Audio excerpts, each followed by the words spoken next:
Bonjour tout le monde, mesdames et messieurs. Tout d'abord, je ne veux pas me représenter parce que j'ai été présenté, mais je rajouterai une chose, c'est que je suis un homme de foi, donc je suis musulman. Je suis soufi, donc de rite Chadili. Mais, et c'est pour ça que je vais commencer par ça, c'est que je suis là, avant tout, en qualité de républicain, de laïc convaincu. Je crois que c'est très important. Deuxième chose, je remercie mes enfants que j'ai traînés, qui sont là avec moi. Je dis je les remercie parce que c'est emmener des enfants dans ce type de discussion,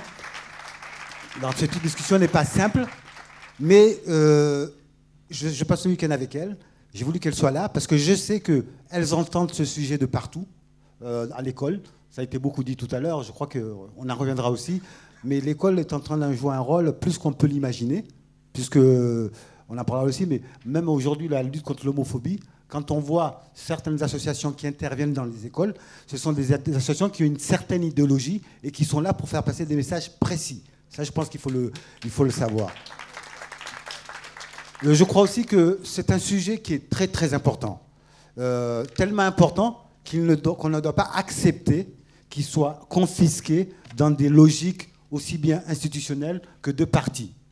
Pour la simple et unique raison, et j'expliquerai aussi tout à l'heure, pour la simple et unique raison, dès lors qu'on reste dans la logique des partis, si les choses arrivent à l'Assemblée nationale, chaque élu va voter pour son parti, point final. Donc il n'y a pas de débat. Et je suis tellement sûr de ce que je dis que j'ai eu l'occasion d'échanger avec beaucoup d'élus, d'abord beaucoup d'élus de gauche, donc ça veut dire qu'a priori qui sont au pouvoir actuellement. Et ces élus-là, quand on discute en privé, ils ne sont pas favorables à cette loi. Mais ils me disent non, mais nous, notre parti, etc. Et on sait très bien que les menaces, et tous les partis peuvent le faire, hein, donc là je parle de la gauche parce que c'est aujourd'hui qu'ils sont au pouvoir, hein, donc les menaces pour un élu peuvent aller que son parti ne soutient plus aux prochaines élections, ils peuvent aller à ce qu'on... Donc ça veut dire qu'il peut arrêter sa carrière parce qu'il a désobéi. Et on sait très bien que s'il va tout seul, il ne gagnera pas, ou en tout cas il aura très peu de chance. Donc voilà, ça c'est pour ça que je pense cela aussi. Et je pense aussi que c'est un sujet tellement important qu'il dépasse la France en réalité. Parce qu'il faut arrêter, c'est-à-dire que la France, qu'on le veuille ou pas, sans se sentir être le centre du monde, la France a une histoire toute particulière dans le monde. Donc c'est d'abord, de façon très simple, on fait partie du Conseil de sécurité, il n'y a que 5 nations, ce n'est pas rien. Nous sommes une grande puissance coloniale, donc qui ont colonisé. Je ne vais pas rentrer dans le débat, ce qui est bien, ce qui n'est pas bien la colonisation, mais c'est une réalité. Et de ce fait, nous avons une très grande influence dans tous ces pays-là. Donc, toute décision qui émanera de la France n'a pas la même portée, ne serait-ce que sur le plan symbolique, que ce que peuvent prendre les autres pays. Donc ça, c'est très, très important. Et ensuite, quand je me mets à observer les arguments, et franchement, j'ai l'impression que dans ce débat, dans cette loi, d'abord, on n'a pas voulu qu'il y ait un débat, ça c'est clair, et les arguments pour, à mon sens, sont assez simplistes en fait. Ça c'est déjà un jugement, mais je le dis tout de même, c'est assez simpliste. Parce que je cite quelques-uns. On nous parle d'égalité de droit. Pour rester sur notre sujet, l'enfant. En quoi le fait d'avoir un enfant, c'est un droit? C'est-à-dire, je regrette, moi je suis un homme, je ne peux pas avoir d'enfant. Et je pense qu'en tant qu'homme, avec un petit H, en tant qu'homme, depuis la nuit, ça a toujours été comme ça.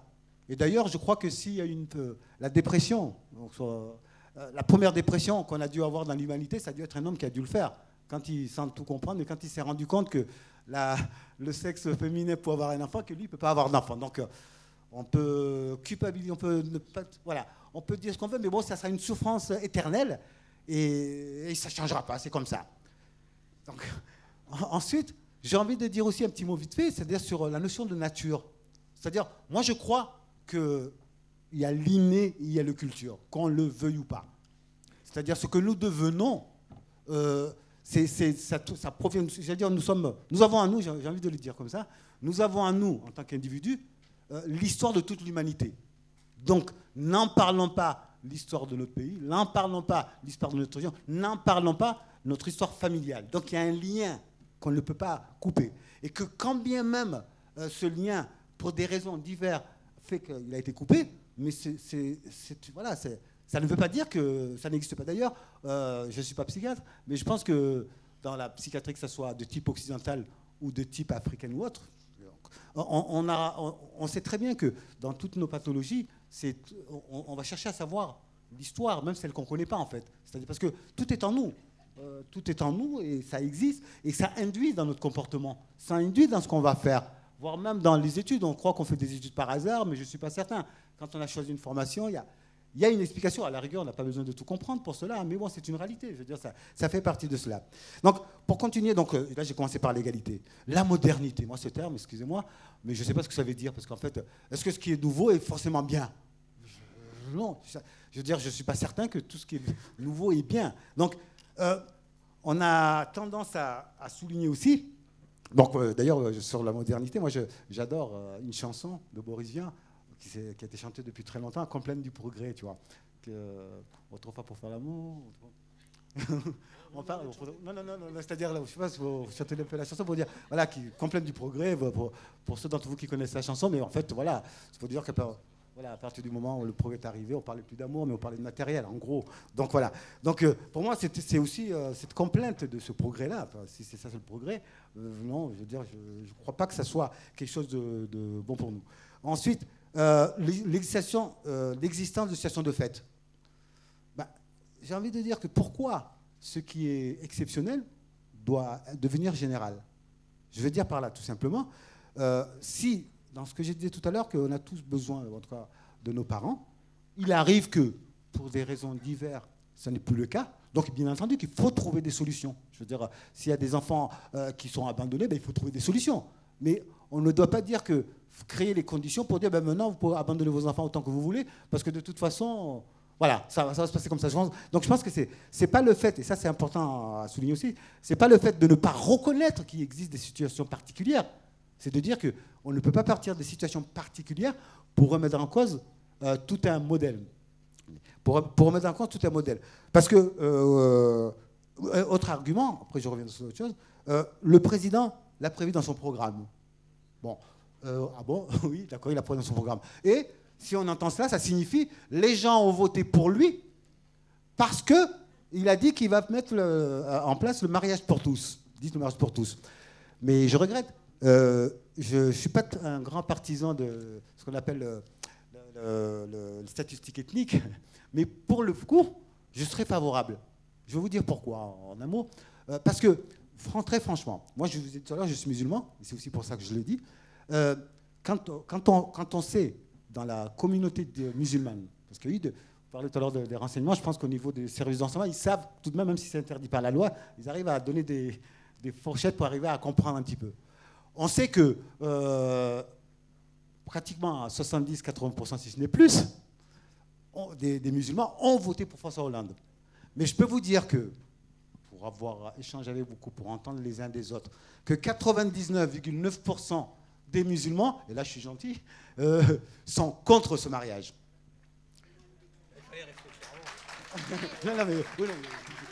Donc, s'ils ont voté pour François Hollande, ils n'ont pas voté pour ça. Ils ont voté parce qu'on leur a dit que socialement ça sera bien, etc. etc. Donc, et là je parle des musulmans, mais je sais pertinemment que pour le reste de la population, entre ceux qui ont voté François Hollande contre Sarkozy, entre ceci et cela, donc et je les comprends qu'ils ne veulent pas faire un référendum, parce que si on devait faire un référendum sur ce sujet, il est évident que on gagnerait à 90%. Donc je pense que je voulais aussi le dire. Donc, il y a aussi dans ces situations de fait, c'est-à-dire on parle de PMA, au niveau au niveau de la PMA, etc., de tout ça. Et on nous dit, ça existe dans d'autres pays. Si on ne le fait pas, si on ne le légifère pas chez nous, les gens vont partir ailleurs pour le faire. Ben, si on commence à raisonner comme ça, ben, on peut aller loin. Hein. Je sais pas. On peut se dire qu'au fond, il y a des choses, excusez-moi, mais je vais peut-être choquer certains, mais dans certaines sociétés, la pédophilie, c'est quasiment naturel. Donc, c'est normal que, à partir du moment où on est dans un pays où c'est autorisé, où c'est toléré, on le fasse. Voilà. Donc, on ne peut pas. Et puis, au nom de quoi on va dire qu'on va changer la loi parce qu'il y a des gens qui sont hors la loi, en quelque sorte. Donc, si des gens sont hors la loi, ben, ils doivent respecter les tests en vigueur, tout simplement. Et le droit de s'aimer, je vais terminer par ça, le droit de s'aimer. pour ma part, je ne vois pas, en tout cas, je ne me vois pas être capable d'interdire de personne de s'aimer. Et d'ailleurs, les gens peuvent s'aimer comme ils veulent, mais là aussi, là n'est pas la discussion, là n'est pas le débat. Et depuis la nuit des temps, dans tous les types de civilisations, pour faire un enfant, il a toujours fallu un homme et une femme pour faire un enfant. Et toutes les sociétés, que ce soit de polygamie, de toute polyandrie, tout ce qu'on veut, tous les types de sociétés, aucune des sociétés depuis la nuit des temps n'a imaginé qu'on peut arriver là. Donc on sent bien que dans ce débat-là, nous sommes dans cette loi-là, nous sommes dans une logique très très idéologique. Ça a été dit tout à l'heure, donc je ne vais pas répéter sur ce qui a été dit, mais nous sommes dans une volonté d'une idéologie qu'on veut imposer. Et d'ailleurs, dans les pays, on nous parle souvent j'ai vu dans certains articles, oui, le Canada le pratique, etc. Mais il faut voir, même au niveau du Canada, d'une part, ce n'est pas généralisé de partout. D'autre part, ça s'est fait par l'inverse. Ce n'est pas la loi, c'est-à-dire on n'est pas parti de la loi. C'est que leur conception de la Constitution, je ne vais pas rentrer dans les détails sur ça, fait que des citoyens sont allés devant les tribunaux, ils ont gagné, et puis bon, ça a continué comme ça. Donc on n'est pas du tout dans le même type de situation. Donc, une minute. Oui, une minute. Donc, je ne regarde plus. Donc, on voit bien, bon, donc je vais quand même insister sur ça parce que c'est le plus important. L'enfant, en tout cas, l'enfant dans tout ça, tout le monde l'a ignoré, on n'y pense pas. Donc, l'enfant devient juste le désir d'adultes qui ont décidé d'avoir un enfant de quelle que soit la manière. Et l'enfant, ce n'est pas un outil, ce n'est pas un objet, c'est une personne à part entière qui doit être protégée, qui n'est pas à même de décider, puisque si on doit protéger l'enfant, ça veut dire qu'on considère que jusqu'à un certain âge déjà, il n'est pas à même de tout comprendre, il faut lui laisser le temps. Donc, au nom de quoi, je terminerai par ça, au nom de quoi on va bousculer toute notre société pour aller plus loin, toute la civilisation, parce que ça c'est ça en fait, ça a été dit et redit, mais c'est aussi ça. Tout, et certes, ça va donner du boulot après, parce que je pense qu'on risque de voir venir d'autres nouvelles pathologies, et aussi, personne ne sait la réaction, parce que j'ai entendu tout à l'heure qu'on dit que les gens, beaucoup de gens ne sont pas allés manifester, il y a des gens qui ne sont pas allés manifester, mais vous savez que la majorité silencieuse est toujours existante. Il y a beaucoup de gens, j'ai parlé des musulmans tout à l'heure, ils n'étaient pas majoritaires dans la marche à Paris, ce qui ne veut pas dire qu'ils étaient favorables à la loi. Donc il faut aussi se dire cela. C'est vrai, je comprends que dans une logique de pression, il faut que le maximum de gens viennent, mais ce n'est pas évident. C'est comme, pour terminer par ça, parce que c'est un sujet sur lequel je travaille dessus, en tout cas qui m'intéresse aussi, j'ai organisé une marche à Paris sur tout un autre sujet, après les assassinats de Mera, et on n'était pas des milliers à être dans la marche. Et ça ne veut pas dire que les gens qui ne sont pas venus ne nous soutenaient pas. C'était une marche contre le radicalisme religieux et contre la tuerie des enfants. Je m'arrête là. Merci.